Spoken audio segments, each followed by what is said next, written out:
ditambah. Tapi di sisi lain kita juga harus menggencarkan riset dan inovasi. Nah, kalau kita mau menggencarkan riset inovasi dan bersama-sama melahirkan startup, melahirkan pengusaha, jawabannya apa? Jawabannya startup. Ya, karena startup itu adalah pengusaha.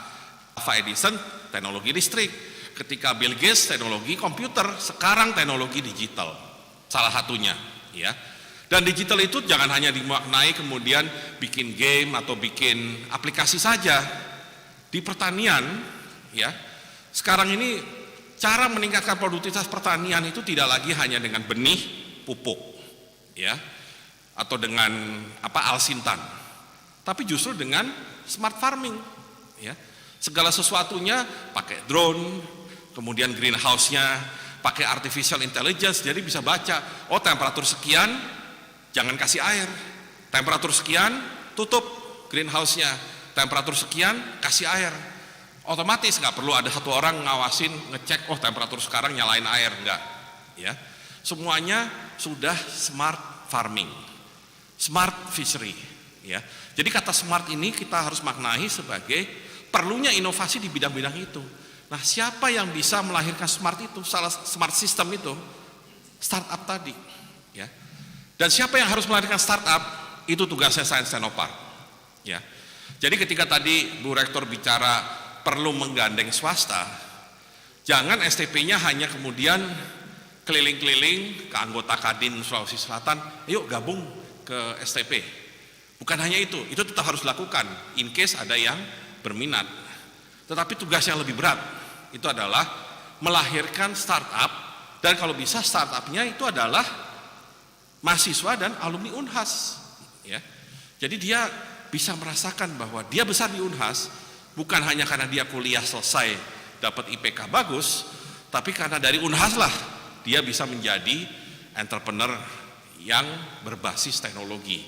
Nah, kenapa saya katakan harus berbasis teknologi? Karena memang tren kedepannya itu, ya.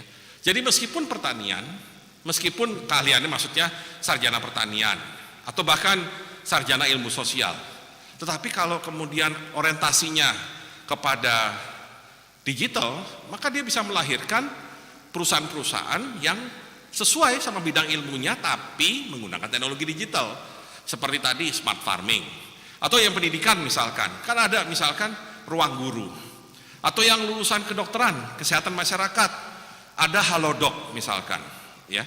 Dan saya pernah ketemu yang pemiliknya ruang guru atau founder dari yang dok-dok itu banyak sekarang, halodoc atau macam-macam itu.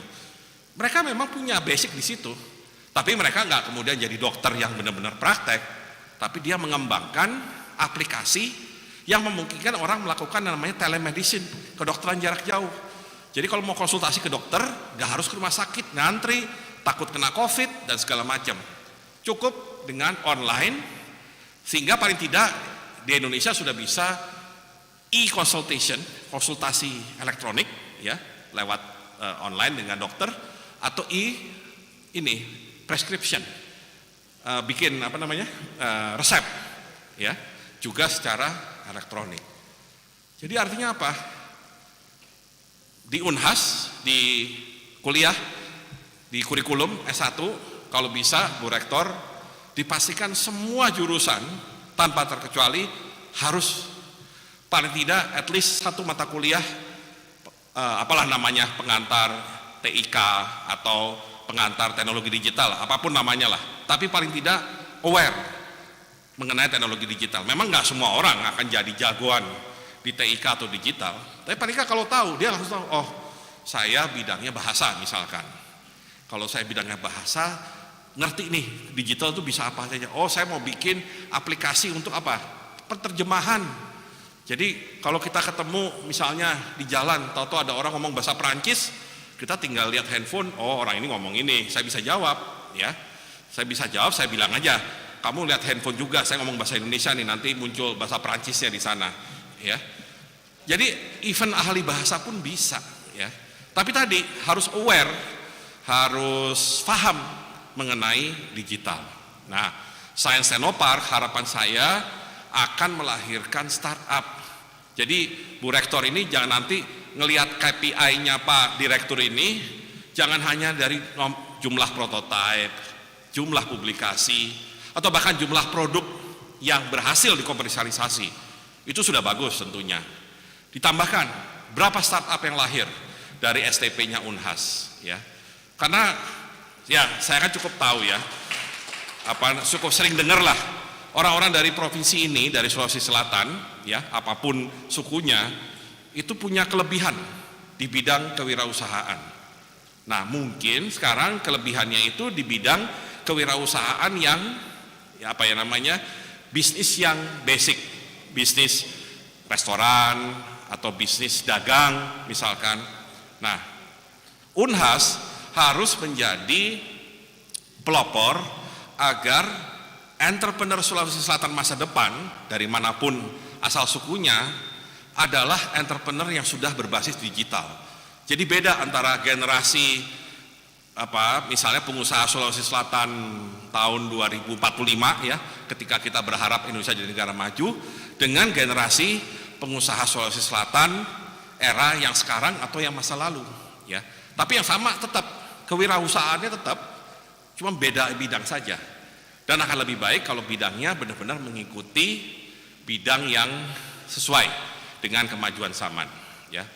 Jadi harapan saya buat STP Unhas sangat besar ya. Pertama, Unhas PTNBH, jadi STP-nya nggak boleh seadanya ya. Dan kedua, Unhas berada di lokasi yang penduduknya itu punya jiwa wirausaha yang kuat. Nah, gimana nih mengkonek kewirausahaan yang sudah ada dengan teknologi yang dimiliki atau sistem yang dimiliki oleh STP. Jadi itu yang menjadi harapan saya. Saya gembira sekali Bu Rektor sudah punya ide bagus ini, dan tentunya para sivitas akademika, dosen, peneliti harus bisa memanfaatkan ini dengan seoptimal mungkin dan harus menjadi kebanggaannya masyarakat Sulawesi Selatan ya.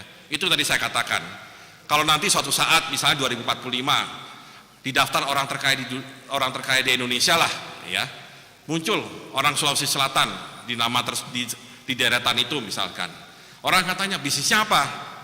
Nah, kalau dulu bisnisnya tadi dagang atau mungkin perkebunan, atau sekarang wah dia digital bisnisnya, oh dia bisnisnya teknologi bidang apa ya. Jadi artinya udah beda ya. Dan mudah-mudahan STP dan Unhasnya bisa menjadi agen perubahan tersebut ya. Itu yang benar-benar ingin saya lihat dari keberadaan STP pada hari ini. Dan sebelum saya membuka secara resmi Science Technopark, dan juga kalau tidak salah ada seminar internasional, saya juga ingin menyampaikan, kebetulan waktu saya pertama kali jadi Menristek itu 2019, mungkin bulan November ya, kunjungan pertama saya ya sebagai Menristek itu adalah ke Unhas, kunjungan daerah maksudnya. Pertama saya adalah ke Unhas. Waktu itu saya membuka joint working group Indonesia Perancis dalam bidang penelitian, didampingi Bu Rektor tentunya ya. Universitas Hasanuddin secara resmi saya buka.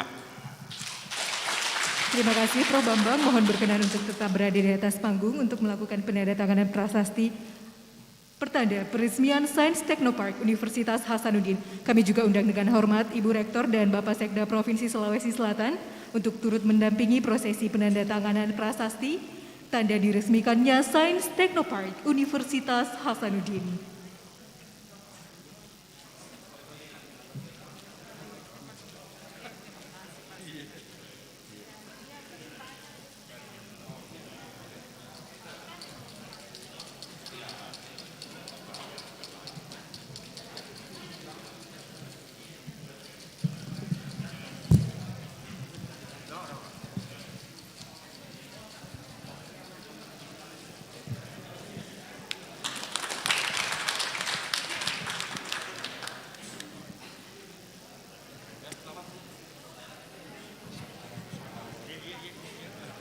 Terima kasih.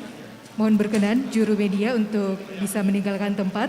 Selanjutnya akan dilaksanakan prosesi penandatanganan Memorandum of Understanding antara Sains Technopark dengan mitra-mitra Sains Technopark. Mohon berkenan Bapak Menteri dan Ibu Rektor serta Bapak Sekda untuk tetap berada di bagian depan panggung untuk selanjutnya kita laksanakan acara penandatanganan perjanjian kerjasama dengan sejumlah mitra-mitra Sains Technopark.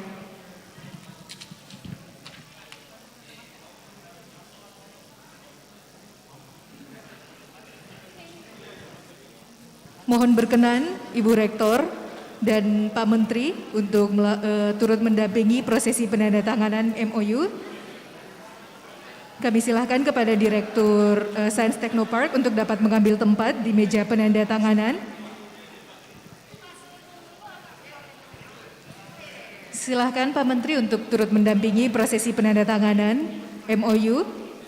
Yang pertama dengan People Holding Group dari China yang akan tergabung secara virtual. Penandatanganan MOU akan dilakukan oleh Ibu Rektor dan juga perwakilan dari China People Holding Group yang dilakukan secara virtual.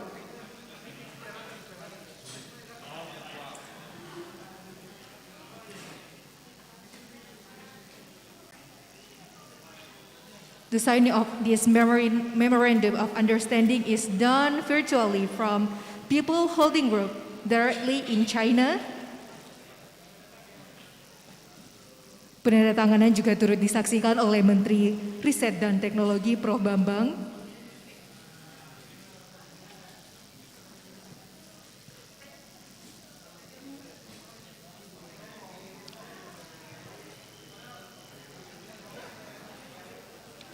Mohon berkenan untuk menunjukkan dokumen penandatanganannya ke kamera. We cordially invite the representative from China People Holding Group to hold the document to camera.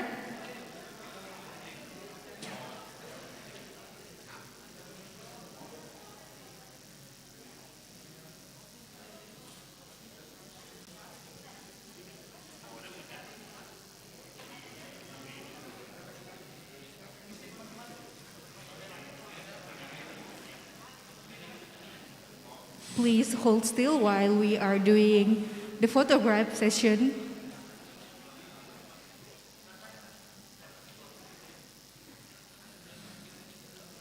Okay, thank you very much.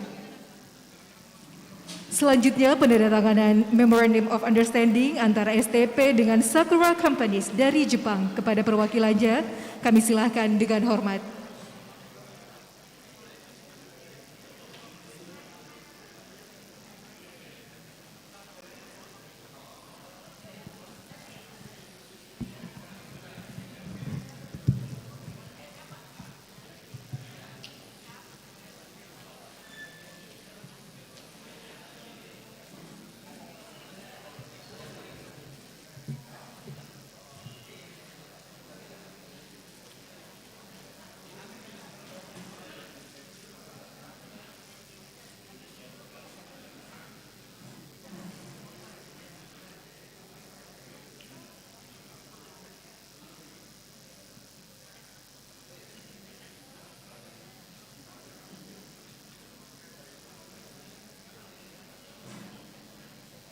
Mohon berkenan untuk ditunjukkan ke kamera dokumen yang telah ditandatangani. Please show it to the camera.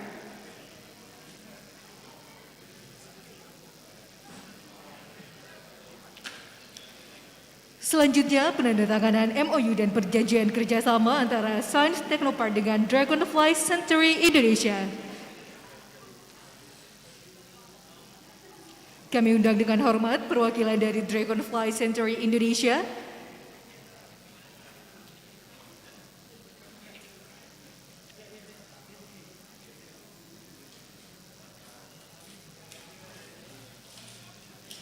Kemudian dilanjutkan dengan Asosiasi Pengusaha Indonesia Apindo Provinsi Sulawesi Selatan.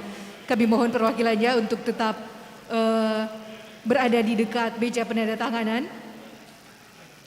Selanjutnya PT Adil Makmur Teknologi. Kami undang perwakilannya untuk langsung menuju ke area penandatanganan.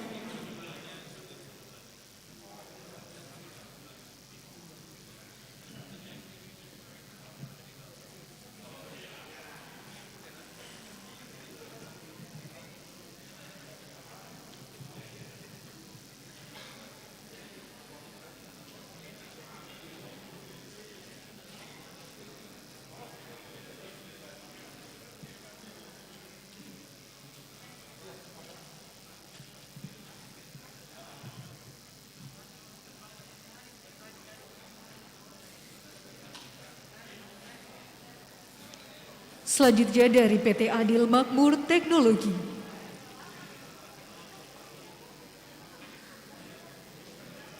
Dilanjutkan dengan penandatanganan kerjasama dengan PT Kawasan Industri Makassar atau PT Kima. Mohon perwakilannya untuk standby ke dekat meja penandatanganan.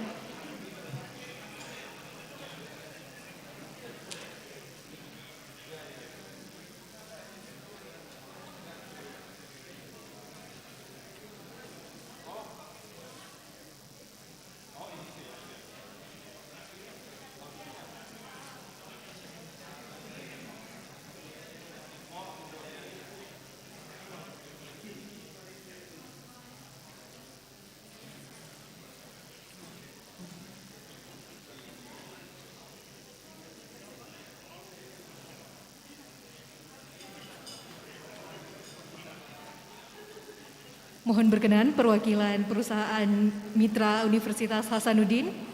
Setelah ini kita akan lakukan sesi foto bersama sebelum kita lanjutkan ke sesi tanda tangan bersama pemerintah kabupaten yang ada di Sulawesi Selatan.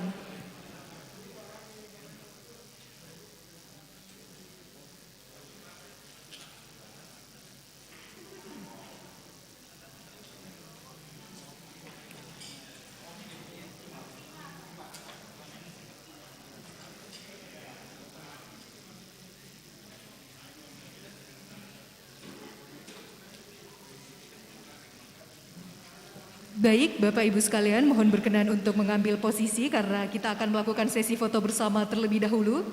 Untuk perwakilan dari Sakura Companies, Dragonfly Center Indonesia, Asosiasi Pengusaha Indonesia, PT Adil Makmur Teknologi, dan PT Kawasan Industri Makassar.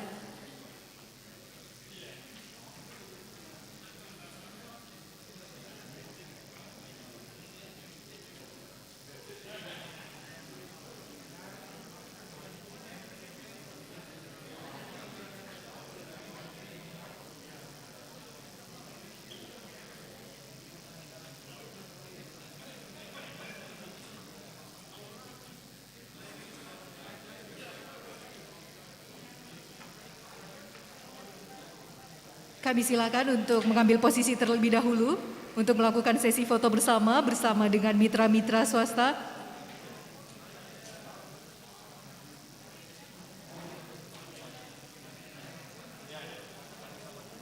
Mohon berkenan Ibu Rektor dan Pak Menteri untuk mengambil tempat dan melakukan sesi foto bersama.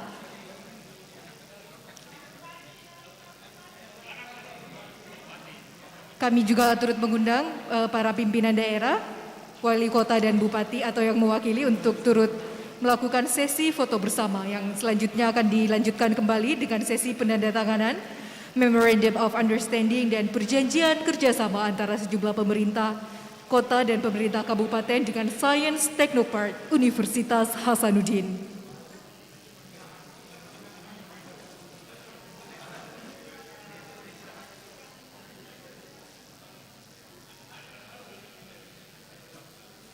Terima kasih. Selanjutnya,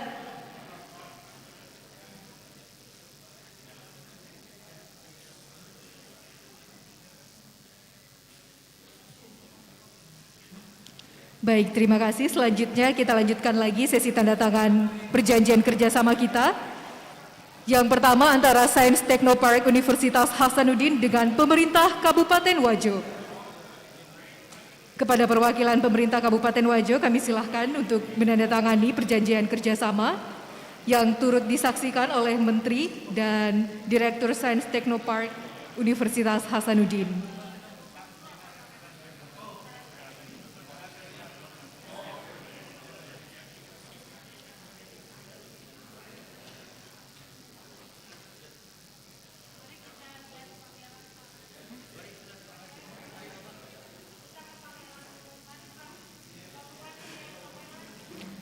Baik, selanjutnya rombongan Menteri Riset dan Teknologi dan Kepala Badan Riset dan Inovasi Nasional Prof. Bambang akan melakukan peninjauan pameran produk-produk inovasi Universitas Hasanuddin. Bapak Ibu silahkan tetap berada di tempat. Selama sesi peninjauan berlangsung akan dilanjutkan secara paralel dengan seminar internasional yang akan dipandu oleh moderator Profesor Ik Adi Wijaya, MBA, MSc, PhD.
Masih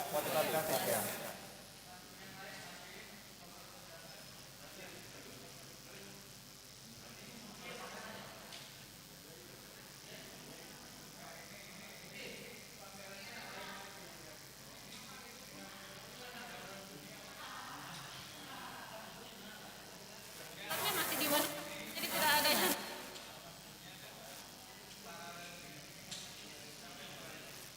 Ya, mudah-mudahan.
Yang terhormat Bapak-Bapak dan Ibu-Ibu sekalian, juga yang berada yang join melalui Zoom link.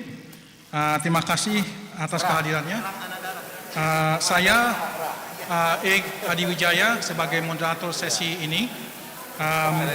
Dikarenakan speaker yang akan join di sesi ini berasal dari berbagai penjuru negara, izin saya akan menggunakan bahasa Inggris.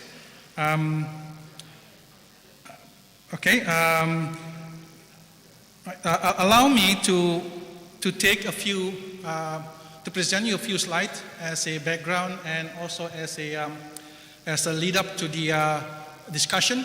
Next, please.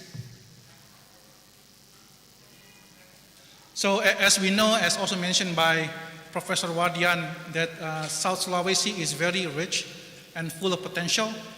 Over 9 million citizens. The area is very, very massive, 46,000. That is over 1/3 of Java Island. And not to mention the ocean, not to mention the shore, a very long shore. It has full of natural resources, gold, you name the natural resources, they have it here, from gold, natural gas, all the way to Dickel. Agriculture, plantation, forestry are very rich, from rice, cassavas, all the way to wood, cocoa, cotton, and so on. Farming also very big in South Sulawesi, housing and fishery, saltwater fishery and freshwater fishery, plenty, abundant of them. And then lastly, the pool of brain and skill that South Sulawesi has via University of Hasanuddin. Next, please. And Professor Wardian also mentioned about the last few years we have major events. COVID-19, every region got hit by COVID-19 and trying to emerge from this pandemic. So COVID-19 leveled the playing field, leveled the competition. RCEP, that's also been mentioned, RCEP will provide a huge opportunity for the region. Alki 2, the traffic will be massive. So this is ASEAN country as well as joined by ASEAN countries, China, Japan, Korea in the north, and also Australia and New Zealand on the south. So traffic from north to south and vice versa will be very big and present a huge opportunity. Omnibus law, the new law that is give you the opportunity to do things differently now. And lastly, the planning of having the new capital in Kalimantan just across the Strait of Makassar. This again will present a new huge opportunity. Next, please. So now, in addition, we have this new Techno Park, a science Techno Park. The motto is ecosystem for success. Anyone with idea, anyone with idea to innovate, idea to create products, or idea to bring products to the market, like Minister was saying that not just focus on the technology, but also bring it to the market, involve the market community. So given all this, so we have all this potential. The question would be, why can the South Sulawesi be the best province in Indonesia, or perhaps in the best region in Southeast Asia? Right? So the question would be, how do we achieve that? Why not? And how do we achieve that? And one avenue would be leapfrogging, the lompat katak. Right? So how do we do this? So we do this by exposing South Sulawesi, exposing the students, the human resources to latest technology coming from all over the world. Expose it, use it, and collaborate with them. So instead of learning from scratch, we're learning from the top. Ministers saying that, hey, don't do linear development. Go jump ahead because time is very short, and new technology keep popping up. And then the other thing is that we need to engage with experts from all over the world. So we don't just get the innovation, but we get and learn and adapt the cultures of working, the culture of success, the culture of innovation, which is very important. Now, lastly, I mentioned this, the ATM. So the idea would be to amati, they're saying, tiru, dan modifikasi, right? Or observe, copy, and modify for the better. So that would be the idea. Why don't work on don't reinvent the wheels, but focus on the battery to produce electric vehicle. All right, next please. So this, I give some of the example of latest technology, latest innovation from all over the world. And by the way, this is not something that I or we pick from the internet, we search on it and Google it and we got this result. No, actually with the direction of Professor Wardian, the director of STP. So we spend time identifying and communicating on contact the principal, contact the innovators, and trying, right now we're trying to collaborate with them. For example, clean water technology. It is, there is a clean technology that's using solar energy to convert dirty water, polluted water into clean water. This has been used in Africa many times. This has already been used in Africa. And to the right of it, you see looks like a dispenser. So there's a new technology of converting air into drinking water. Imagine that. That produces 8 gallons of water. So you don't need to buy gallons of water anymore. There is a version of it that can produce over 3,000 gallons of water a day. So imagine this clean water can be used in South Sulawesi, in remote areas. The next one is agriculture technology. Latest innovation, Agri-Track, the tracking, what Pak Minister was saying about using technology, using application to track the plantation from the beginning all the way to the end. They have done it already by Agri-Track. The other one is Agripura. Agripura is coming up with latest technology to help developing countries to use technology to produce more results. They are able to, with a new modern irrigation, to increase or to tenfold the production of cacao. So CEO of Agripura will be talking with one of the speakers in this event. Forest preservation, new ways how to, not to cut forests, but able to produce and give income to the farmers. Drone technology, as we know that drone technology has been advancing very much. The latest drone technology, a drone, the one you see in the pictures, can fly 24/7 non-stop using the Nest technology. So it can also do mass configuration, so each drone can talk among each other. So this technology can be used by South Sulawesi to do surveying, for example. More advanced monitoring technology, nano satellite. The new one is the Stratobus, a hybrid between UAV and satellite. And if you want an alternative, cheaper version would be a balloon, 2,000 kilometers up in the air, can monitor what's going on the field. Energy technology, for example. There's latest technology for power generators. There's huge, the traditional big power generator can be converted into very small, no noise, as big, a little bigger than air conditioned. Imagine that this can be used in the mining. Solar panel, there is inventions for very thin solar panels. It's not less thinner than a cardboard box, or even like a size of 4 or 5 regular papers. They use that now so you can fold this. You don't need foundation. You can spread it on top of the roof on your yard. Now they're using it. They install this on a street, so electric vehicle can stop and charge. Next, please. I'm trying to go quick, everyone. Bear with me, please. Health technology, that is several inventions. I mentioned NIH. Right now, NIH is doing a huge research effort to monitor and track COVID patients. They have collected 3.5 billion COVID patient records. So it happened that I spoke with one of the directors 3 days ago at NIH. They're saying that they would love to collaborate with Indonesia. They would love to collaborate with South Sulawesi because they want to see the different genetic, the different race, the black, the Asian, the Indonesian, the white, and so on. Drug repurposing, for example, that's the hot health technology area. Maritime technology, let me speed up this a bit. There are many maritime technology. Mining technology, now there's new technology that can separate between the different minerals, like in Sulawesi, separating between nickels and the rare earth element of cobalt. Right? Pak Menteri mentioned about digital economy, peer-to-peer, fintech, social media, right? E-commerce. This is we have to go there, to go here for the futures and also for the Science Techno Park. Digital government, we all know about e-government, right? So what is new? Blockchain technology, trying to secure government data using blockchains. That's what the innovations going into, cyber sovereignty and so on.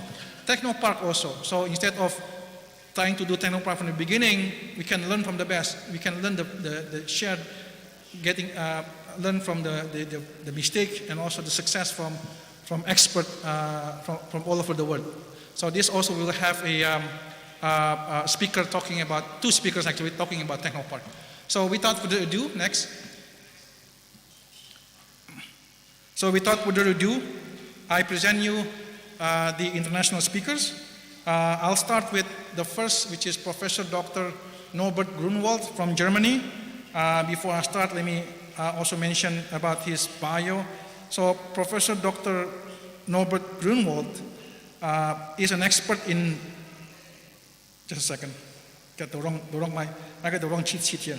So Professor Dr. Norbert Gruenwald is a mathematician. He was a 2-term rector of Hochschule Wismar, I hope I got it correct, Professor, University of Applied Sciences in Germany. He was one of the team members who initiated the establishment of the Technology and Business Center, short by TGZ, in Schwerin and Wismar in early 1990s. Apart from his lecturing activities, he holds also the position of the director of Robert Smith Institute in Wismar. So, Professor, the floor is yours. Please try to keep the time as the allotted time for 20 minutes. Thank you.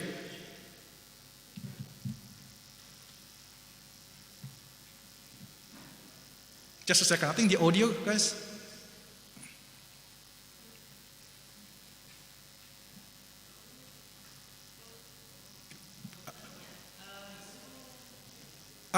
Is mute? Professor, can you unmute?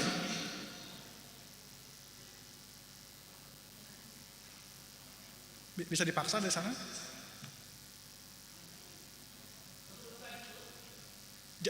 Still, just a second, Professor.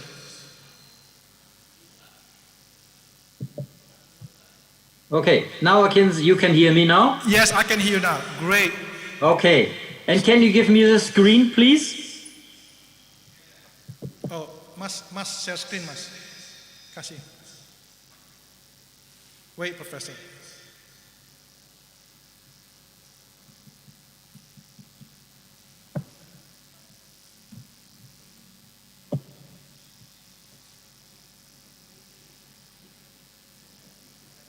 Yeah, go ahead, Professor. Try now. Okay. Can you see it? Can you see the slides? Not yet. Well, I have the screen. Just a second.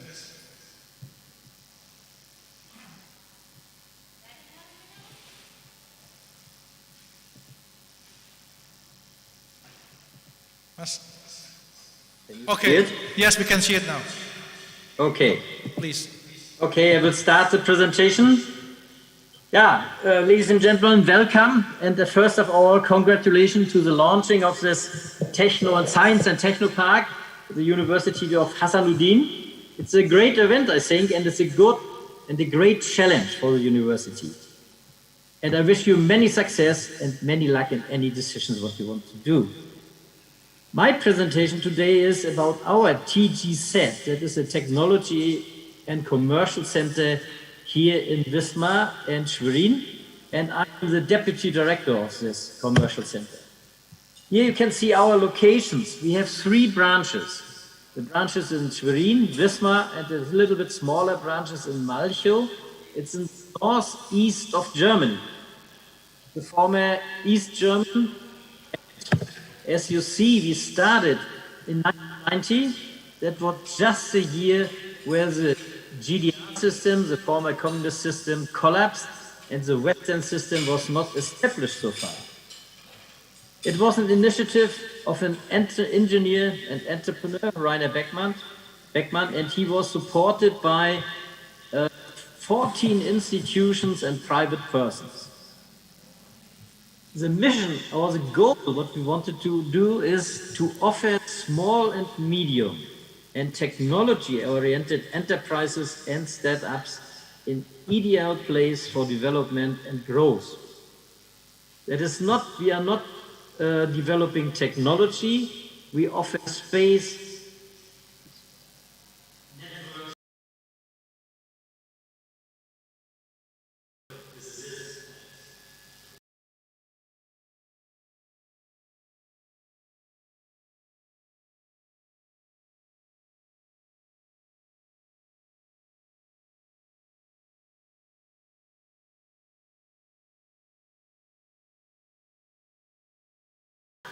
Where the enterprises can have their offices. What we have done during this crazy time, or a little bit Wild West time, we occupied a former Communist Party school for farmer buildings, 2 levels. We go in and say, you have to go out, and surprisingly it works, and these 10 young companies can start. Shortly after this action, we opened at the University of Wismar, in the former building of the Marxismus-Leninism department, they were already run out, our Wismar branch. And a year later, 2091, we had our own first building in Schwerin. It was very important that we want to attract enterprises, we want to support startups. For them, we need buildings, we need infrastructure. If you look here, this is a newer picture of our building and what we had in the beginning in Schwerin. We are now out of this. We occupied in this building 2 floors. That was the former Communist Party school for farmers. Well, this building here still exists in Wismar, but is renovated. But we were at the beginning in this building with our TGZ. Before it was a department of Marxismus-Leninism. That means we occupied it also in some way. And then a very interesting building, what we get with 91. That was also something. That was our first building. We moved out from this former party building for farmers to this building. This is a building from a police, and we were well secured by the Russian army in the south. That's on the right side. Both pictures fits together. And we got this building, or more or less occupied. It was a police building and was the old armory still in the house. It was a relative extravagant start in this time. However, we had the first places where we can give office spaces and some workshops for our startups and enterprises. Wismar, when I go back to the slide, was very important because that is a university in the region. Whatever we have done, the university was a very, very important partner. It was not the owner of the TTZ, like you are doing this, but it is a very, very important partner. And it's really absolutely important to have the university on your side. So then, 1992, we started to create our own first buildings. In Wismar, we got a space, worked together with the town and create this building. And in Schwerin, close to this first building what we had, we create a new building here on this side. How to finance this? That is a very important thing. We get some financial support from the state, but we have to pay also our own money. That was then equity we need to have. And this equity, we get bank loans. And the chance was when we get enough companies, we can pay it back. And it works. That means it was a high risk to do this, but however, it works finally. 1996, 4 years later, there was the next building in Schwerin. You see it here on the right picture, in the top row.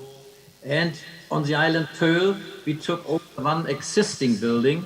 We got it even from the island, the governmental area there, to use it as a technology center on this island.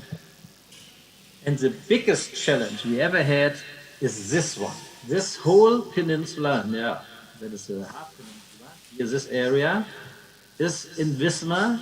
It was a former wood processing area with a lot of old buildings, with a lot of contaminated areas.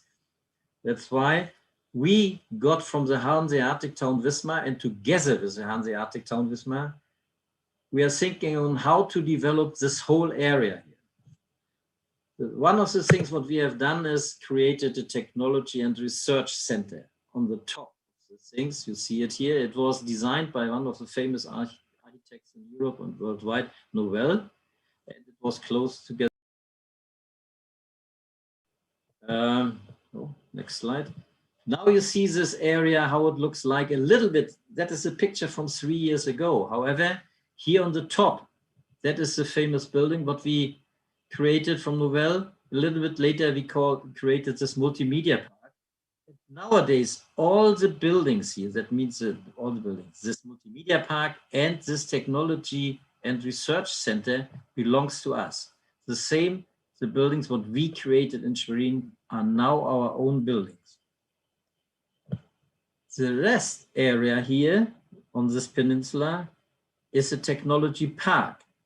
Our philosophy is we give young enterprises and startups a chance in our buildings to grow up, to develop, and we expect that they are, after 10, 12 years, strong enough to go out of our buildings and create their own buildings. And we give them a chance to create their own buildings on our techno parks, if they want, or we hope that they do it somewhere in Mecklenburg-Vorpommern. This is the state in Germany where we are living. If you look for the figures now, I want to take this away. This one, short moment. That is the companies what we have developed so far in our TZ, Schwerin and Malchow. How many companies came out of our TGZ. That means they start in our TGZ as a startup or as a young enterprise who get a good environment in our facilities what we have. That was up to now 447.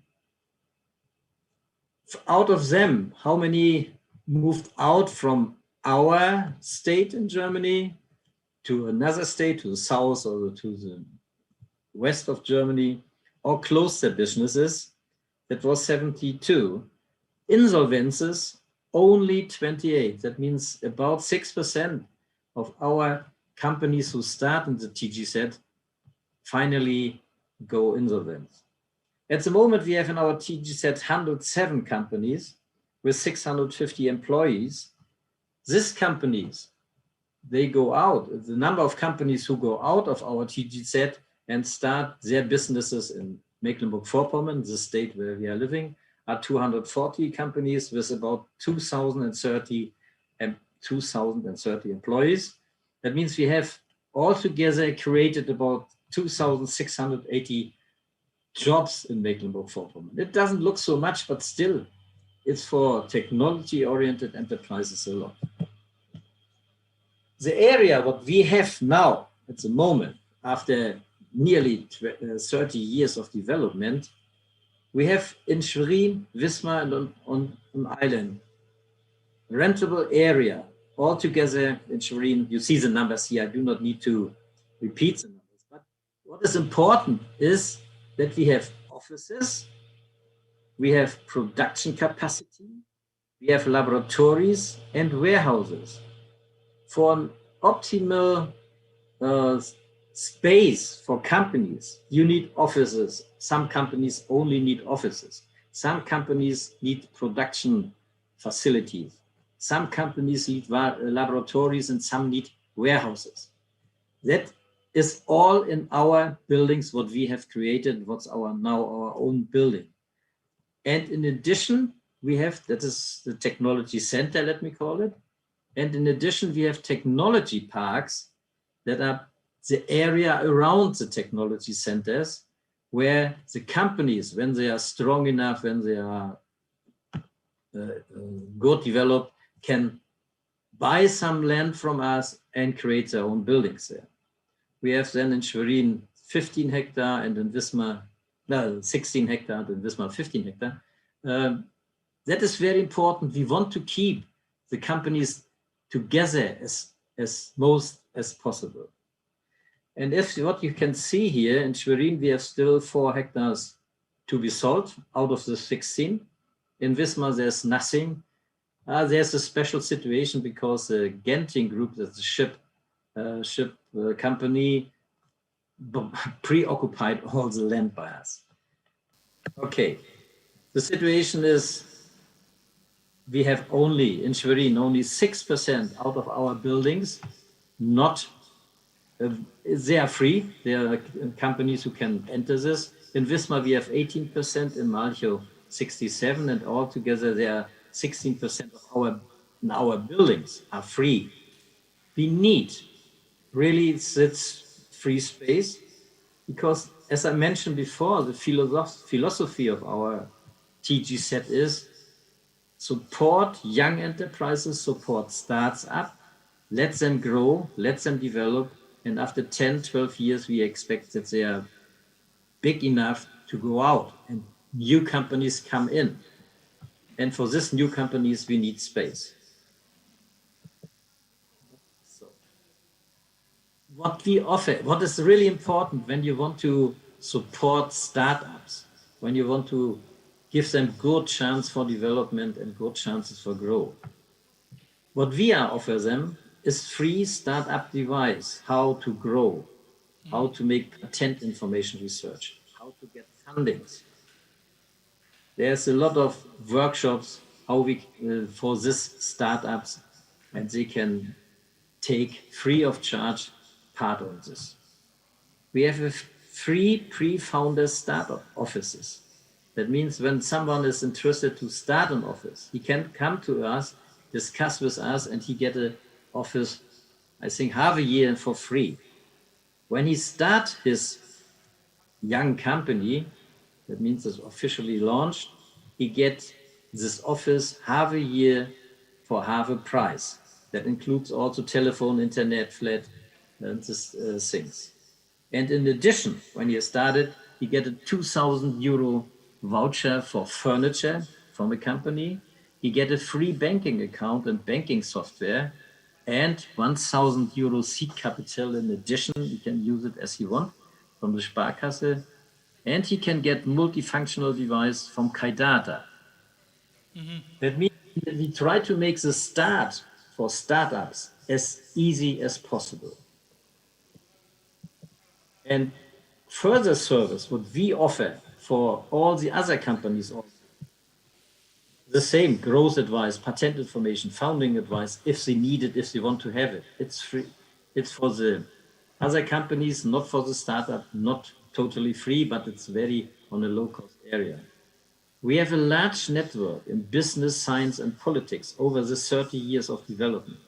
And that is very important if companies need to create own networks and create new contacts. We have really modern production, laboratory, and space office and office spaces.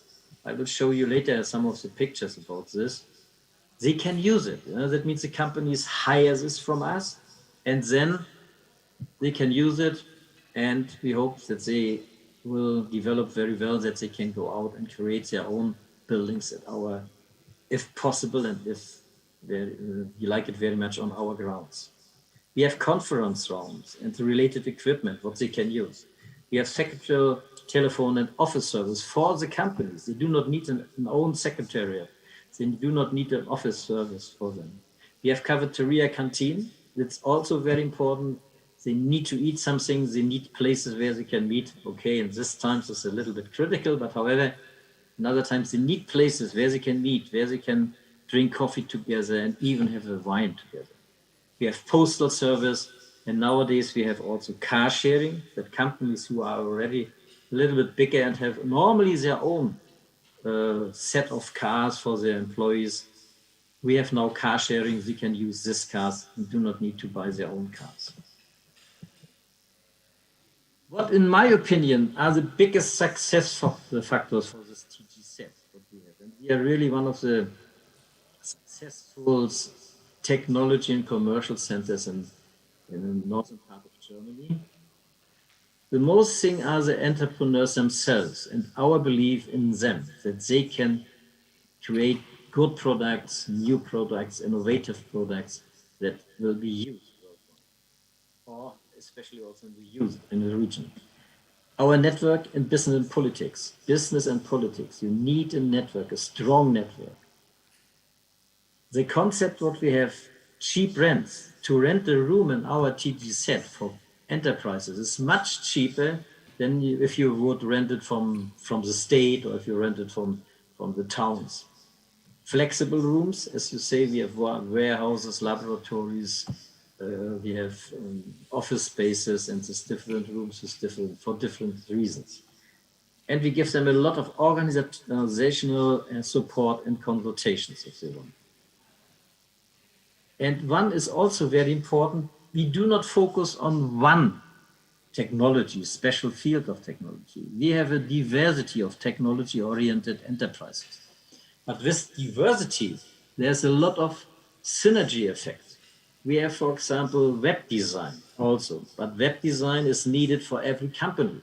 We have graphic design, what some companies who create some products, how they have to look like, very fits together. We have sensor technology and medicine technology, both are interrelated. The one also very important thing is a good location. And I think Vesi, as I see so far from the pictures, looks like a very, very attractive location for this technology and for the science and technical part. And we have this all-around carefree package: phone, internet, canteen, conference room, facility manager, postal service, and so on. That means we try to let the entrepreneurs concentrate on their product and not on all the things what is necessary around. And one thing was in the beginning absolute important is the funding and sponsorship for the buildings and parks. create, or we could not create these buildings without funding, without sponsorship. However, we could, when we get a loan, we could pay all the loans back, and now the buildings belong to us. And that is really important. You have your own buildings, and you can decide what to do with it. When you look at the Techno Park, here is a picture from the top. Some of the buildings, that are the buildings here in this area, that belongs to our TGZ. That is TGZ owned buildings. The other buildings here are companies who, because that is our Techno Park, that are companies who create their own buildings in the Techno Park. Later, when they grow up and are strong enough. Here are some buildings of these companies in our Techno Parks. Automation, Hofrichter, is engineering development, Treving Himstead, Human AG, Bureau Veritas. You see they have create their own different kind of style buildings in our one part of the technology park. And we have another technology park where we have a little bit more symmetry in the buildings. Human Made AG, that is Leukart GmbH, Planet IC, Mikrofe GmbH. Here we focus a little bit on the colors blue and orange, but that makes it more unique in this area. However, they can design their buildings as they want. They buy the land by us. When we look for the Techno Park in Wismar now, that's a picture, an actual picture from Google at the moment. We have here on the top our Technology and Research Center. We have here the Multimedia Park that belongs to our TGZ. And we have here this building, this building, this building. Here's the buildings. Here's some buildings. That belongs to our that are companies who created their buildings on our Techno. That is here the building, Technology and Research Center on the top of the harbor, created by a famous architect Norbert. It looks like a little bit of the container ship. That is a nice photo from the same building with some artistic point of view. Here we have other companies in the technology park in Wismar. Yeah, we have different companies. Here's we can have a short look on it. This is one of the newest building here on the bottom. And that is one building what we have absolutely close to the university. The right-hand side of this building is that's not on the peninsula, it's on the half peninsula, that is directed by the University of Wismar. As I mentioned before, the cooperation with the University of Wismar and the partnership with the University of Wismar is absolutely necessary because young students comes with good ideas, with new ideas, supported by the professors. That is something like incubation. But when they start the enterprise and when they really start to create products, what they want to sell something, then they come to us and we give them the best space what I think they can have. Yeah, maybe also is one thing very important. Successful enterprises. There are only a few of them, but that is they are bought from very, very big companies. Profita is a company who produce biological pesticides. It's now overtaken by Bayer, or I'll say it's a branch of Bayer, one big company here in Germany. Envitec, producing especially ventilation and respiratory devices is needed, especially now in this COVID times, is now branch of Honeywell. One is an American worldwide operating company with medical devices. Or Hofrichter developing also the medical devices, and it's now part of Servona, one big German company. That means they are growing by us, and the international companies are looking at that and saying it could be a good part of them. Yeah, and finally, I want to say that is a German slide. Sorry for this, but I could not change it in this moment. We export products from our TG said, in 70 countries worldwide. And 36% of all states worldwide get products from us. And even in the space, on the International Space Station, one of our products is used. That is, let me call it, when you have mold detection, sensors for mold detection. It's very critical in the International Space Station. You cannot open the windows there to get fresh air. There's all the same air and all the air circulation in, and mold is a big problem there.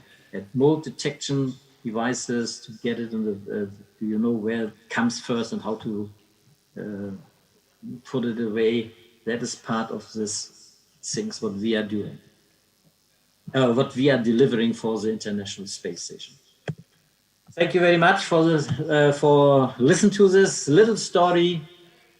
I wish you also many success, and it's a great event that you start this Science and Techno Park at your university. Thank you very much. Thank you, Professor Gruenwald. I'm also happy to announce that Professor Gruenwald is willing to take our offer to help us assist our new STP to be successful. And thank you for that, Professor. And we believe that your expertise and your network will greatly help our effort to have a successful STP. Thank you. Thank you very much. Thank you. So for our next speaker, just a second, let me find my cheat sheet here. Name is Daniel Volsok. I hope I pronounced it correctly. Daniel. Mr. Volsok has vast experience as a managing director and marketing manager in agribusiness companies and agricultural projects. He has done planning and managing multi-million dollars and multinational agricultural projects in developing regions such as Africa and India in the past 20 years. He brings with him the latest technologies and advancements in agriculture for the betterment of local communities. He is currently the CEO of Agripura. He has a BA in Economics and Management, an MA in Organizational Management, and an MBA. The floor is yours, Mr. Volsok. Thank you. Please try to keep within the allotted time limit, which is 20 minutes. Thank you.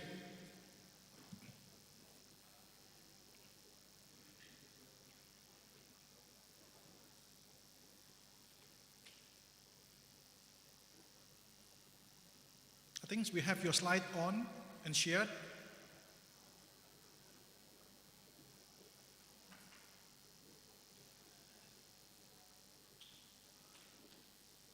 Thank you very much. Good afternoon. Afternoon. I'm very happy to be here, and greetings. We greet Hasanuddin University and South Sulawesi for this important and happy event. Next slide, please. Next, please. Agripura is dealing with advanced agriculture technologies. Next, please. We are a Singaporean company. Our vision is to help establish modern and advanced high-tech agriculture in Southeast Asia. Next, please. I'm aware that I have only 20 minutes, so please understand when I'm going on things very quickly. I will try to share my thoughts and observations about agriculture, about agribusiness with you. Next, please. Next slide, please. Okay. So I will not go too much about my CV. And first of all, I want to emphasize the difference between agriculture and agribusiness. Usually when we speak agriculture, we speak about growing the crops or growing the chicken or having eggs or whatsoever. I think it's very important to look on agribusiness, which is a holistic view from about the full value chain, from production, input, supply, logistic, marketing, sales, etc., we have to remember that in the end of the day, we have to make money. Also, I want to emphasize this question of planning, what to grow, when to grow, because if you want to have constant supply all over the year, if possible, to supply all over the year. And I will show you technologies which allow supplying all over the year. It's very important to plan and to balance between demand and supply and things like that. Now, of course, governments, if I mentioned before that in the end of the day, we have to make money, or the farmer has to make money, governments, of course, may add another dimension. Self-production of food or to be self-sufficient is so important always, and now this COVID-19 showed us how much it's important. Of course, government is also looking on other things, for example, employment. Because we can use very modern technology, but if we are going too quick and people will not have work, this is also something that the government has to take into consideration. Next slide, please. Next slide, please. Okay. I just want to emphasize few points that we have to take into account when we're speaking about agriculture, agribusiness. No doubt, marketing and sales, this is a key point. Storing is very important because sometimes we can lose so much to rodents, to other problems, diseases of the food, etc., etc. So it's important to store it correctly. Shelf life. What quality the produce will reach the final customer? How we are not losing quality and losses. Public health issues. How we are making sure that what we give to people to eat is with little as possible residues of pesticides, other problems, etc. Standards should be kept from day one, from plantation to growing, etc., harvesting, packing, etc. And another factor which is very important for government, farmer, and investors is investing capital and how soon they will see returns on their investment. Next, please. Next slide, please. Okay. What we do in Agricultura, our working method, we tailor-made solution to customer. First of all, we think that we have to visit the place to see the potential customer, learning his requests and needs. We have to learn the terrain and environment. Now I have written here physical and cultural. I've seen so many times that, physical people are doing very well, checking soil, checking water quality, but cultural, not always people understand who is standing, who they are working with. Because sometimes, and especially farmers, it takes them time to learn new technology, to adapt to their culture, etc. So culture is very important.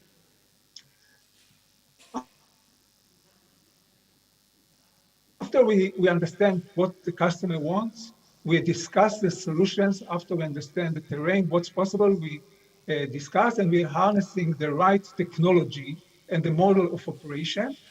Then if the customer wants, we do the business plan and we give also alternative services like consultation, erecting, managing the project, etc., etc.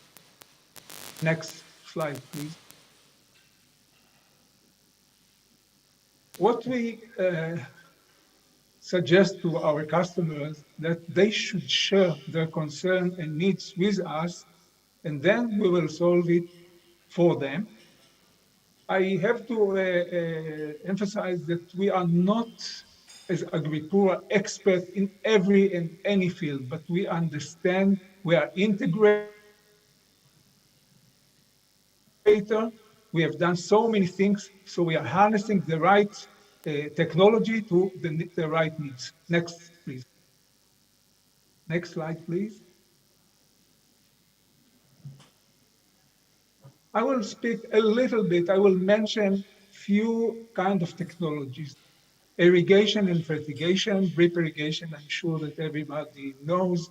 It giving the right amount, small quantities, or the desired quantities without losing water. The plant can use it in a very efficient way. It eliminates weeds, etc. And fertigation, when you put soluble fertilizer into the drip irrigation system, into the water. So again, the plant can use it in the best way, and you, as little as possible, contaminate the soil. Next slide, please. Next slide, please. This is just, showing typical drip system layout, which is, we have to have a source of water. It could be a reservoir, it could be a well. We filter the water. We can have tanks that can put fertilizer in the water, and we give it to the plants in different ways. We can have drippers that's giving 4 liters per hour. We have 2 liters per hour, 8 liters per hour, etc., etc. Okay, next slide, please. Next slide, please. Okay, another means of irrigation. No, one back. Yeah. Another ways how to irrigate, and this is not all the systems of how we can irrigate. I just have chosen few. A standard pivot or irrigation machine, which go direct or can go in circulars. It's going for very big fields. We have sprinklers, and again, irrigation control panel, which is very important. We are speaking about controlling the system by computers, and we are not like in the old days going to open the tap in a certain hour and then going to close it in another hour. Next slide, please. I want to say a few words about greenhouse indoor technologies. We know that when we are growing in greenhouse or indoor, actually, the best or the most important thing that we are gaining is that we are not in the mercy of the nature outside. Because if we have a very strong rain, it is not good. If we have a weather which is too hot, it's not good. We have to remember that the plant, like us human beings, if the conditions are not good, it will yield less. Now we know that in greenhouses, indoor technologies, we can get 10 or 12 times more higher yields than outside. Next slide, please. Next slide, please. Okay, indoor technologies using artificial light.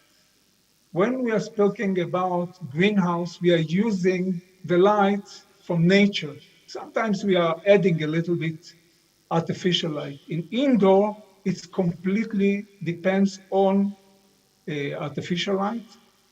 And then also we can, the advantage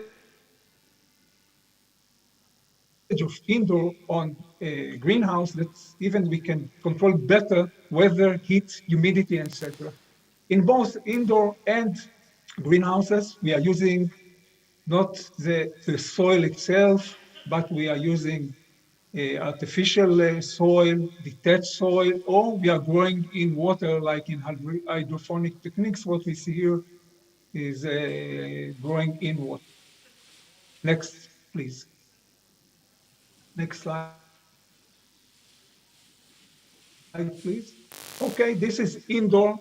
On the left-hand side, we see the building, which is not a usual building. It's more isolated to control better the temperature and the conditions inside and to save energy. We can see solar panels, like clean energy that we can use. And inside, we are using the space, like some people can call it vertical, some people can call it, other words, but it means that we are using the space as much as possible. Next slide, please. Next slide. Next slide, please. Okay, control and management. We know that nowadays we have to use technology as much as possible. So I just gave few examples. And for example, using the cell phone to consult with the agronomist or the field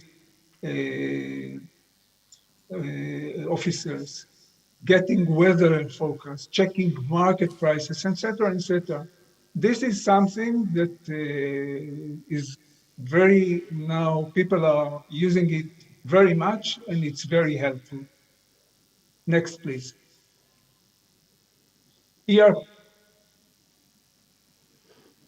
the enterprise resource planning, the computer software system, which is very important when we are talking about arranging some farmers together, big companies. When we want to manage something in a reasonable way and quality, it's better to use ERP systems, which many computer systems are dealing with. Next, please.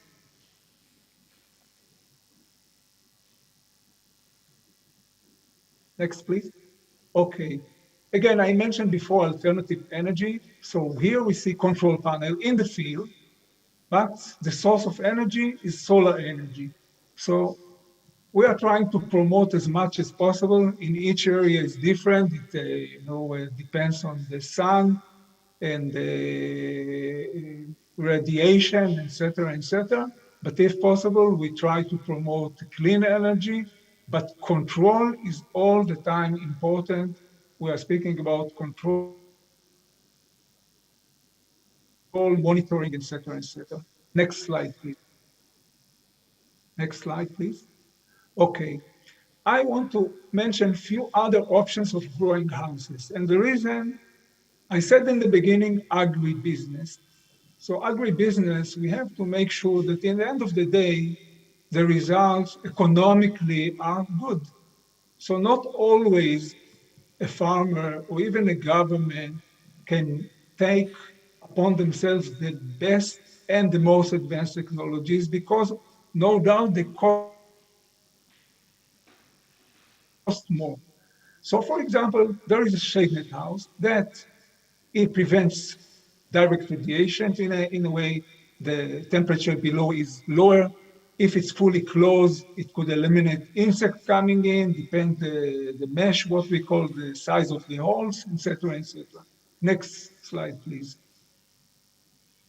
On the left, we can see plastic tunnel. Again, it's protecting from the rain. On the right, we see plastic ground cover, which helps to prevent weeds coming out. You can put irrigation, drip irrigation below what we have here, which is also using the water in a very good way, and evaporation is less. Next slide, please. Next slide, please. Okay, there is now a new terminology of precision agriculture. This is something that people that have enough knowledge and control about technology are using. So actually you monitor the field in a very systematic way. Either it could be from drones, from the air, or from some elements that you put in the soil, or combination.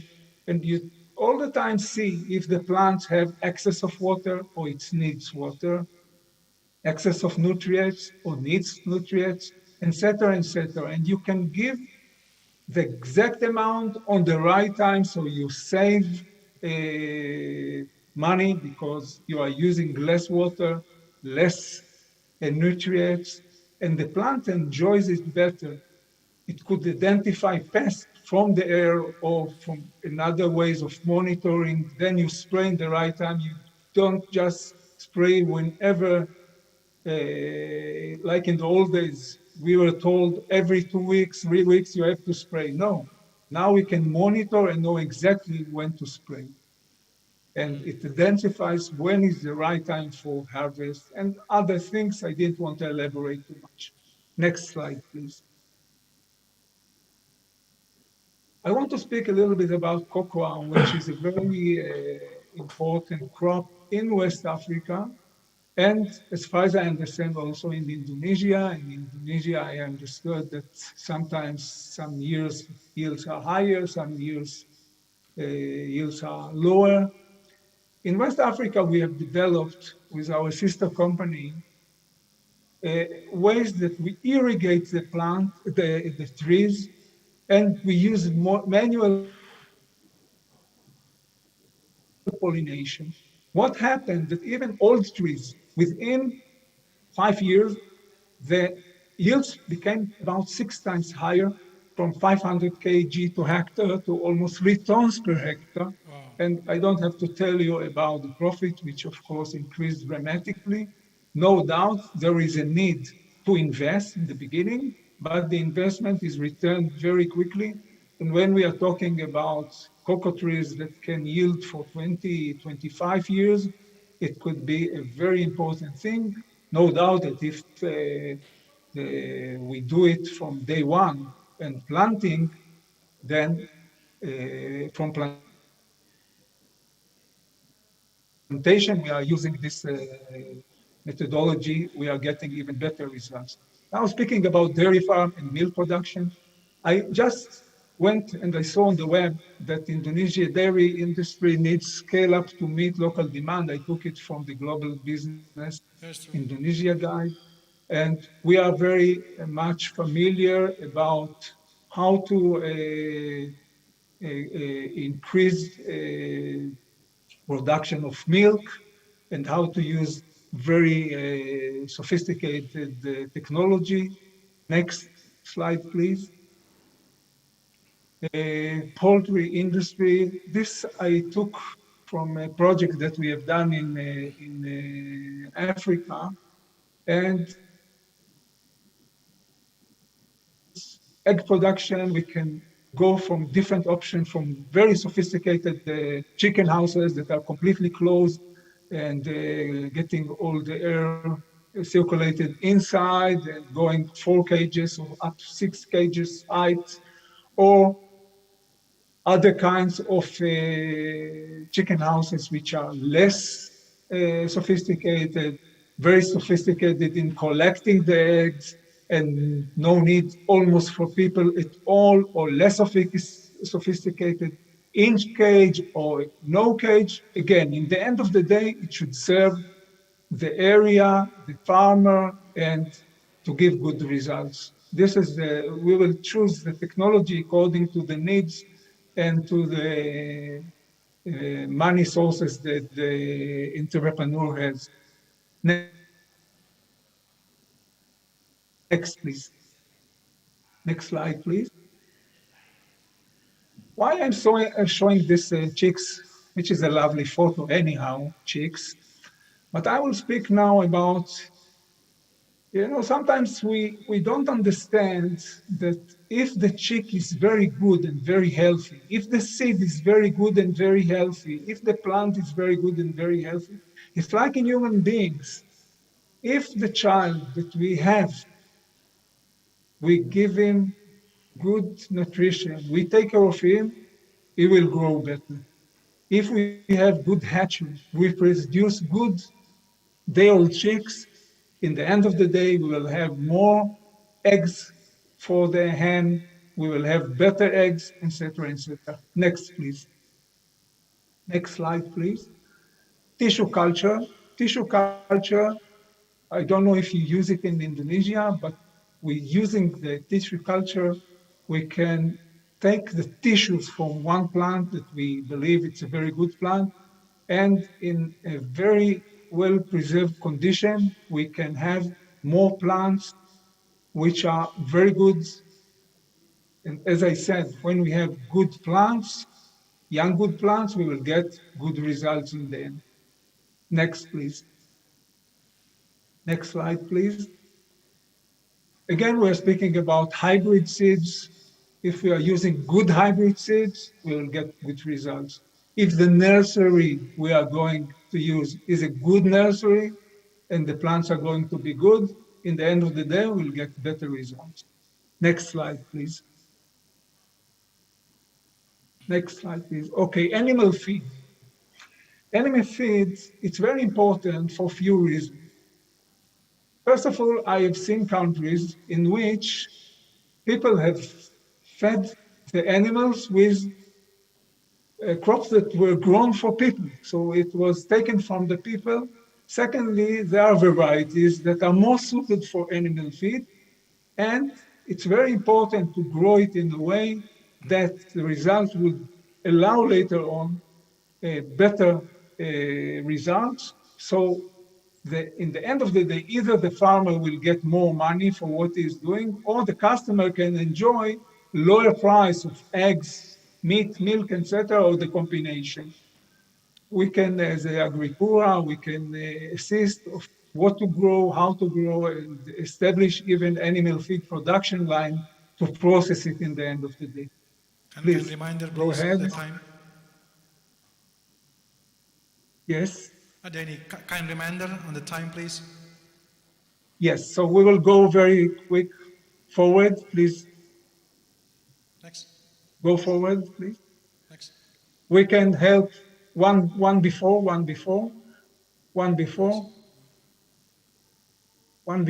Desalination, I wanted to say a few things about water desalination, reservoirs, about mines. No, go back. You know, Balik. if, Next. so next. Yeah. Next. Okay, mine. If we don't use the land, if the land is contaminated, we can't do agriculture later. In the technology that I mentioned before that are not using the land, the soil itself, but are like artificial soil or water, and using less water, we can avoid this, so we can offer ways. Next, please. Next slide, please. Okay, we speak just a minute about organizational structures. We can assist, we can find a way how to assist small-scale farmers in the way that they are working now by just adding their training, field officers. We can put what we call agricultural services and training center, which I will go to show later in the next slide, and new method of allocating to each farmer a small plot.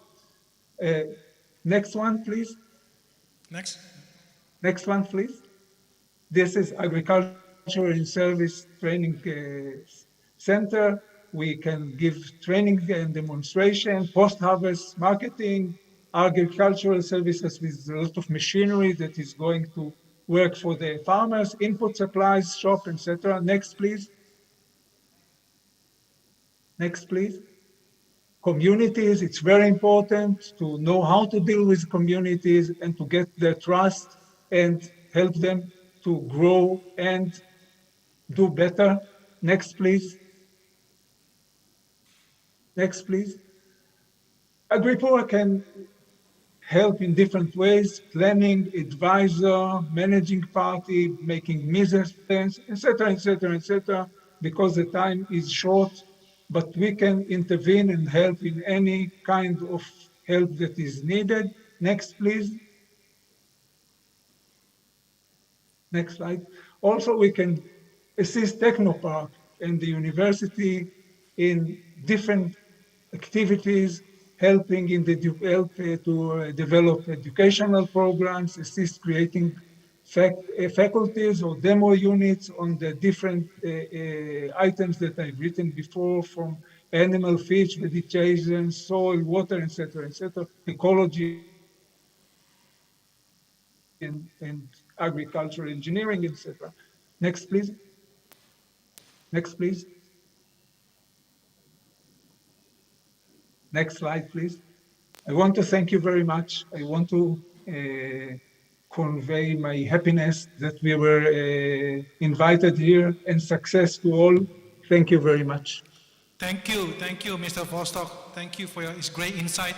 And also, I'm happy to announce that Mr. Vostok also would love to have collaborated with us, take our offer, and would love to invite you to come to South Sulawesi and look at the area for planting.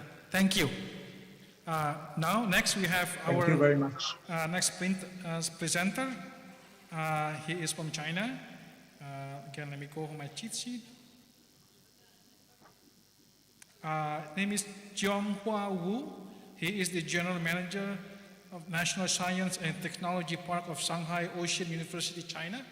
The floor is yours. Thank you. Please keep the time to the allotted time, 20-minute time. Thank you.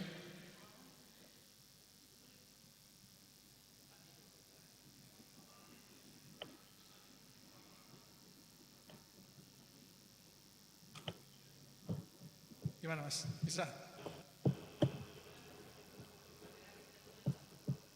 Come. Oh yeah, could you please turn on your camera, Mr. Jiong Hua Wu? Thank you. If you don't mind.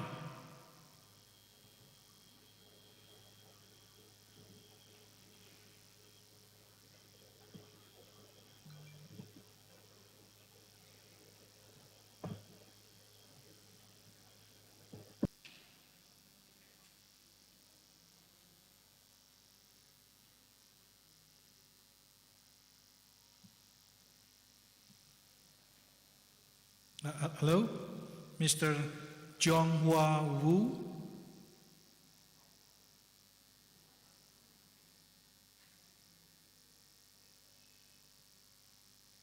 Okay, we wait for a few minutes. If not, then we continue for the next speaker.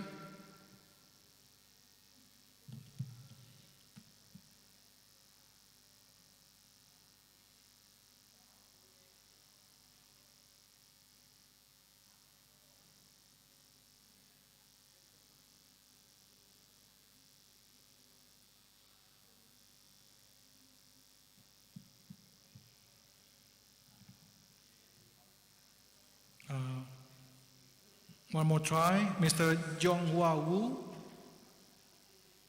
from Shanghai Ocean University, China.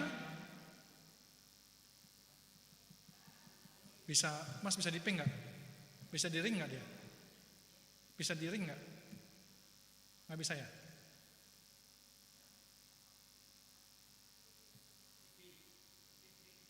Coba. Yap. Please. Kalau if not, then 5 minutes, then we go with the next speaker.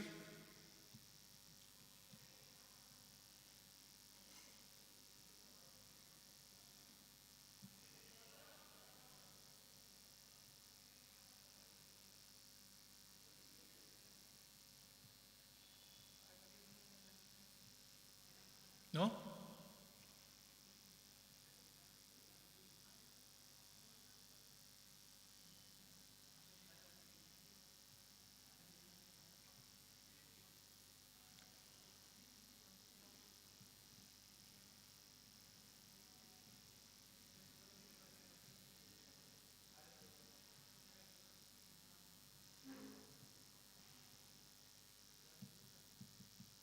Kalau Mas pakai namanya nih gimana? Jianghua. Cari deh. Nggak ada? Oke. Yaudah, so I guess we go to the next speaker. Checking on Mr. Zion Zapir, if you are available.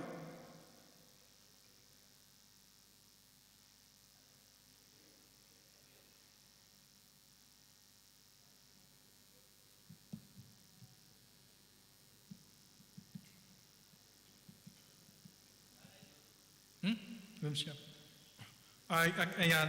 He just pinged me that he'll be available in 20 minutes for Zion Sapir. I guess the next one, Mr. Jonathan Nassau. I don't know if you want to go ahead. I don't know if you are there.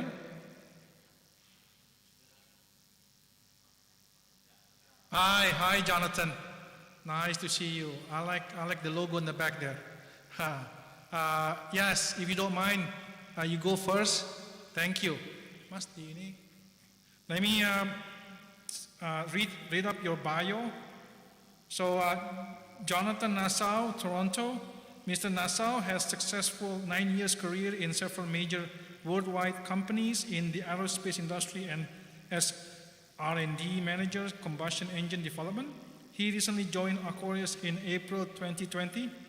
Mr. Nassau brings demonstrated experience transferring prototype engine from development into serial production, creating new engine production line, introducing new products to the market or NPI, and supporting customers during early stage commercialization of engines. Mr. Nassau is leading the generator business unit, first implementation and sales to selective customers. He also oversees the company top priority project with telecommunication and management system providers such as Nokia. The floor is yours. Jonathan, please keep. Thank you very much. Minutes. Thank you. Can you hear me? Yes, loud and clear. Thank you. Very good.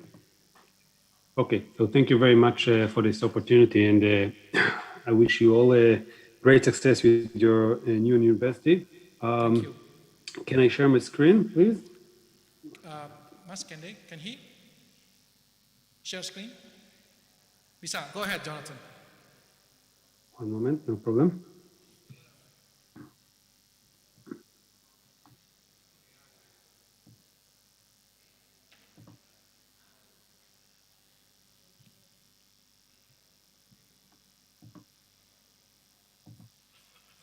Can you see my screen, please? Yes. Very good. Okay, so thank you very much for this introduction. My name is Jonathan Nassau, and today I'm going to talk about engines and how they can still change the world, even though they are a machine that was invented roughly 150 years ago. In 1876, Nicholas Otto developed the energy converter, the first energy converter that converted fuels into rotary motion. This is the first internal combustion engine. This machine is being developed by dozens, by tens of thousands of people around the world for many, many years. Today, the world is transforming for a new type of energy. This is the electric power. So the engine that was invented so back time ago is today looks somewhat not connected to the real world, because what we tried to achieve at the beginning was rotating wheels, but now we're trying to get electrical power. So maybe we need to think about it all from the beginning in order to get a new type of engine. Aquarius engine developed a new revolutionary electric power engine. We are calling it the linear engine, or more accurate or more appropriate from my point of view is the free piston engine. In 2025, the annual global engine production is estimated at 230 million engines. Wow. So there is a big place and a big opportunity over here. This is the engine. This is a 10.1 kilogram machine that is capable to produce 20 kilowatts electrical power. It was designed right from the beginning to produce and generate electricity. How do we do that?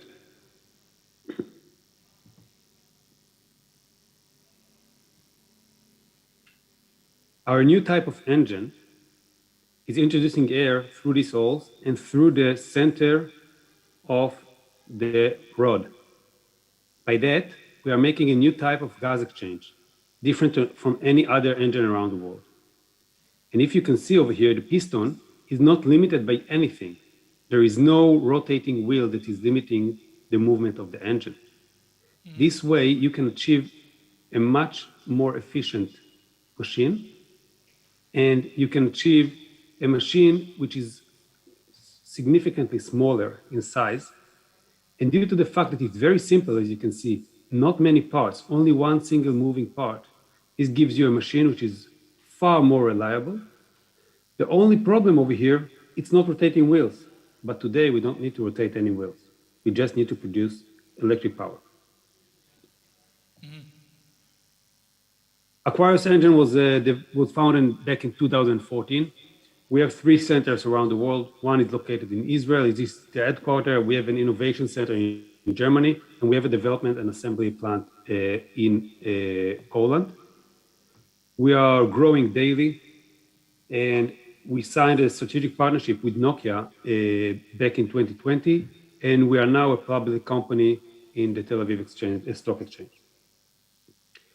We took this engine for the best we know companies around the world to check if it properly behaves as we expected it to be.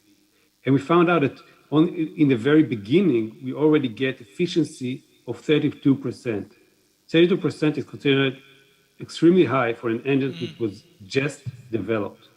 Yeah. So, and this is just the beginning. We believe that within not a lot of effort, we will be able to achieve above 40% efficiency.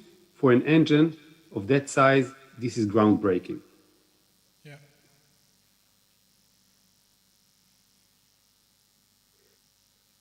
But when your engine, you can use it for automobiles, you can use it for aerospace industry, you can use it for the marine. We decided to start working on generator. If we are aiming our engine to produce electricity, we will go and create the first generator made out of a linear engine.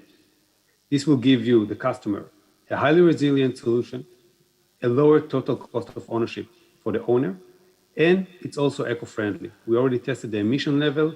We are already, from the beginning, standing in the emission level that is worldwide used. Well, we decided to make a generator, and then we were thinking, okay, which market we will take it first? And we found out there is a great opportunity nowadays in the telecom world. The telecom world is going through a major transition today.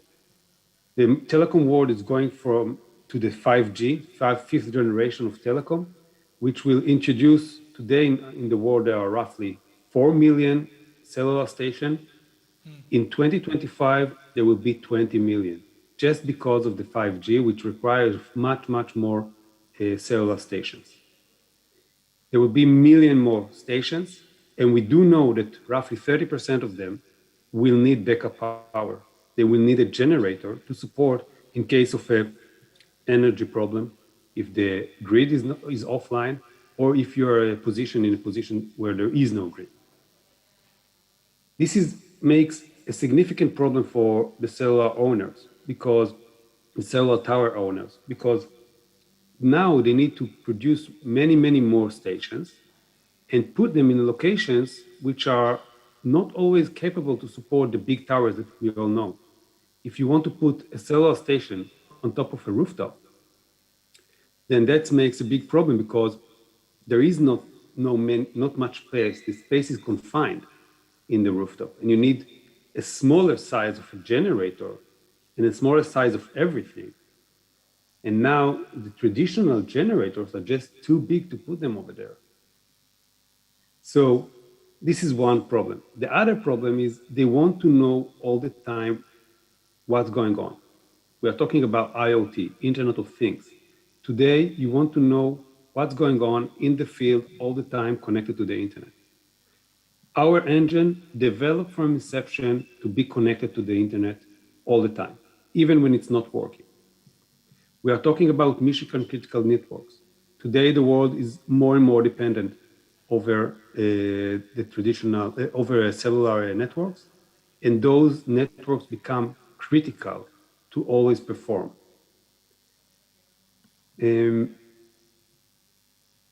So Aquarius' mission is to make a generator that performs always.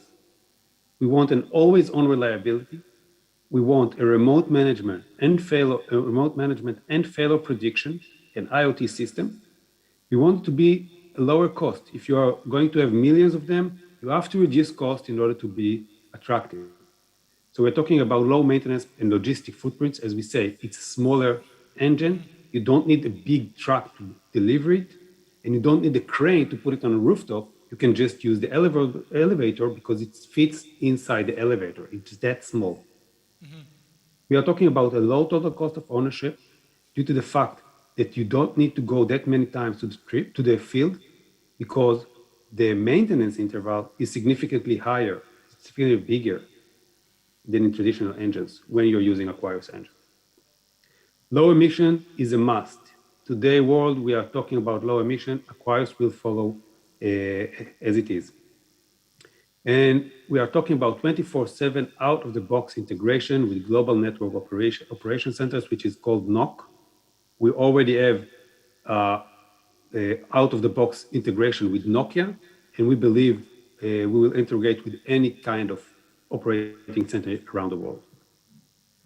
Size, just for a comparison, this is the way a traditional generator looks in the back, and our generator in front of it, third of the size.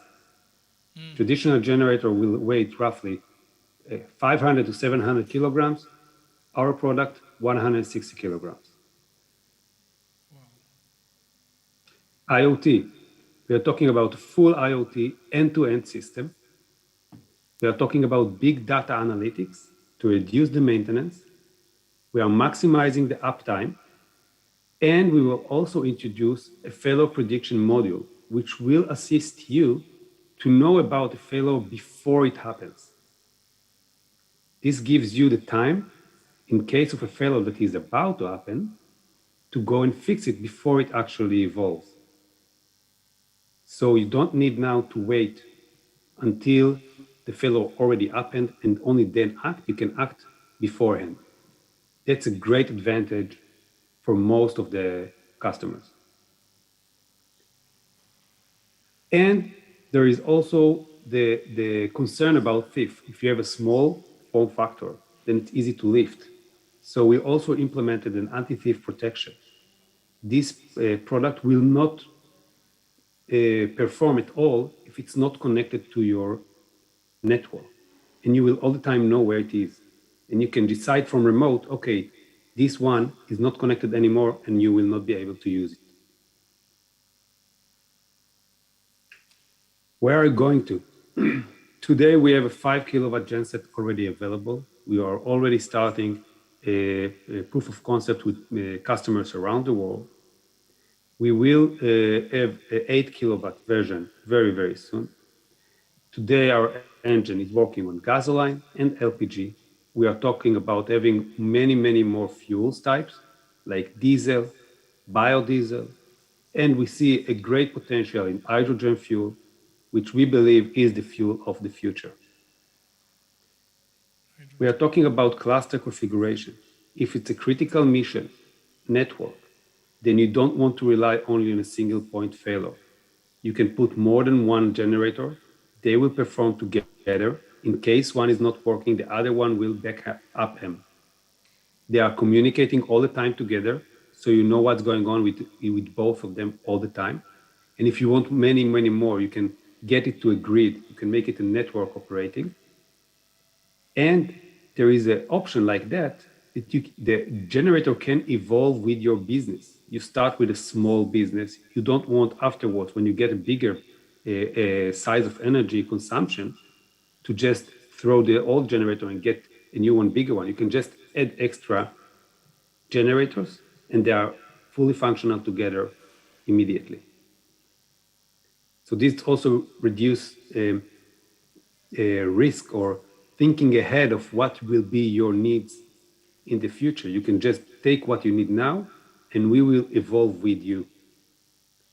We will have a 16 and 32 kilograms genset also available within the next year, and the predictive maintenance module will also be available next year.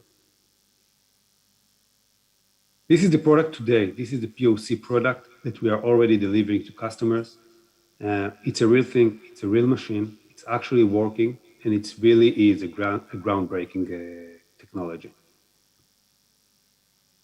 I will sum up with saying that the power generators are today going to be based on a unique engine technology. We are thinking of our engine as the renaissance of the combustion engine. How you can use combustion engines, which were once considered as a very pollutive product, we will make it a green product, a small product, and a highly resilient product. This is where we are going to.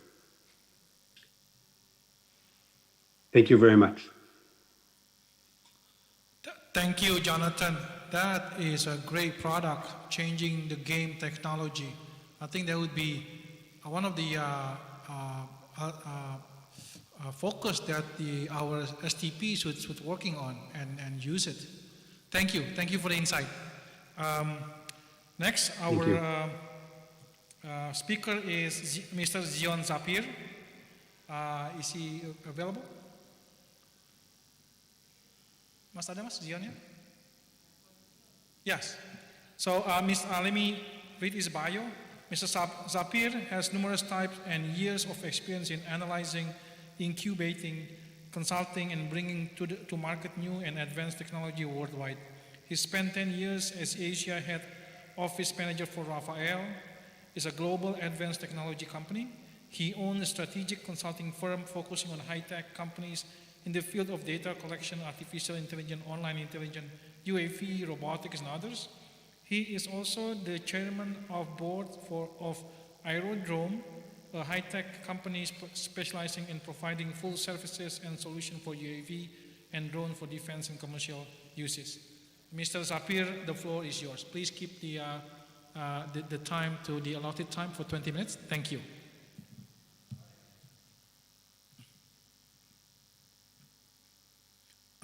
Must unmute, please. Okay, can you hear me? Yes, loud and clear. Mr. Zapir, go ahead. Okay. Good afternoon, ladies and gentlemen, distinguished guests.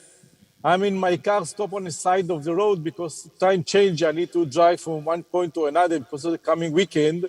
So again, thank you so much, Professor Gusti, the organizer, to invited me to this unique and special event, and my appreciation to everybody.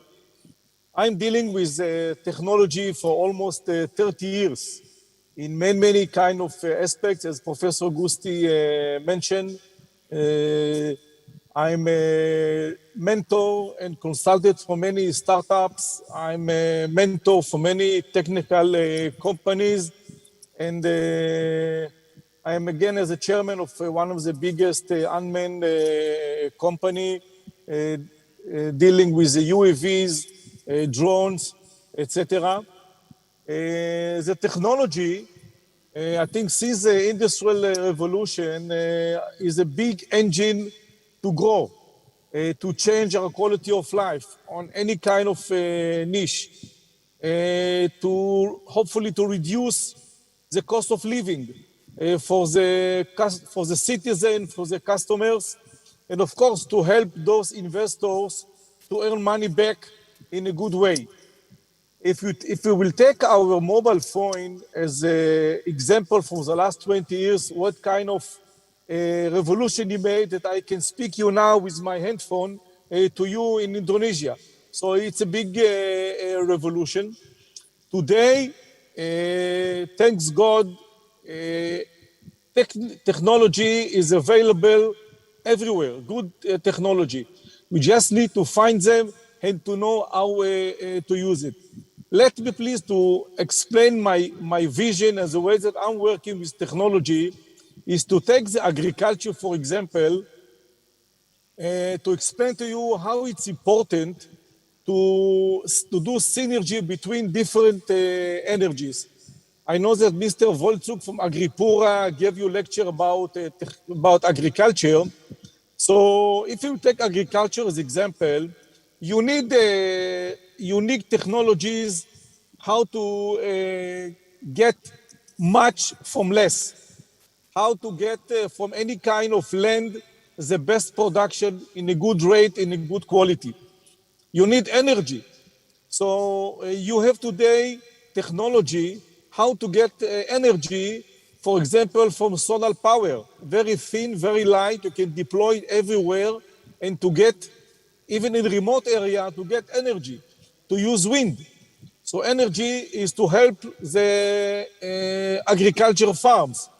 You need drones to be able to do spraying, to do security, to do supervising. You need how to do selection of the production. How much I produce every day, how much I need to pay to my subcontractor or to my employee, how to package, you need the technology, how to storage it, you need technology, how to store it in good quality, so it will remain fresh for 10, 12 hours or 24 hours if you need to transfer it from one point to another. You need to know how to sell it to the customer. You need to have technology to be able to market your good technology to those areas. You can use nano satellite to be able to monitor the land, to monitor the weather, to be able to predict the coming weather so you not get lost of your farms. You need to have continuity 24/7 to produce and to pack and to ship. So all those things is technology. And I think today, for the leaders, all of you are leaders in this area of Sawalasi and for this techno park, you can achieve high quality, high quantity, good price, everything to be fresh and of course to be efficient. Ladies and gentlemen, from my experience, a few points for you to know. First, you need a vision. If you can set up your vision for the next 20, 30 years in ahead, what you want to achieve from the available technology, you need to have strong leadership to make the decision to do it and to know how to execute it. You need to be open-minded to any kind of technology for different countries, different weather, different OEM. Be open. And you need very strong technical organization to be able to plan for you, to find for you the right technologies, and to connect it to your business, to your production, to your project. And all those things is what I'm dealing last 30 years and with a lot of success and achievement.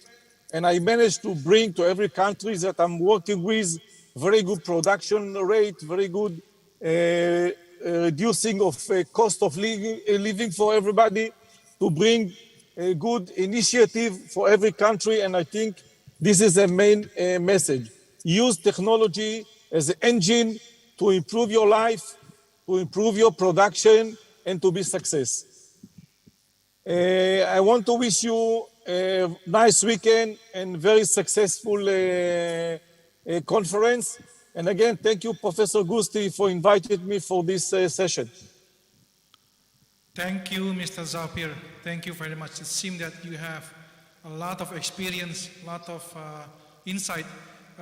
We'd love to have you advise us, collaborate with us in the future to help the Science Techno Park with innovation, bring innovation to the area, and use it and collaborate together. Thank you. It will be my honor, Professor, and all the distinguished guests. So be my great honor to be part of you. Great. Thank you. Appreciate that very much.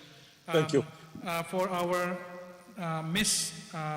speaker, or next speaker, Jong Hua Wu, mas bisa dicek if they are available? No. I guess they are not available. Now, given that the time is, we are supposed to have a discussion session for 20 minutes, but given that the time is late already, I guess we're going to close it. And I would like to, and I and also the team over here would like to thank all the speakers for your time, your insight, and your share. And thank you very much. We appreciate it very much. And again, more importantly, we would love to collaborate with you. We would love to bring your expertise, knowledge, and innovation to this region to help the Science Techno Park and the South Sulawesi province to be the best they can be. Thank you very much. I guess that's the end. Thank you. Bye-bye.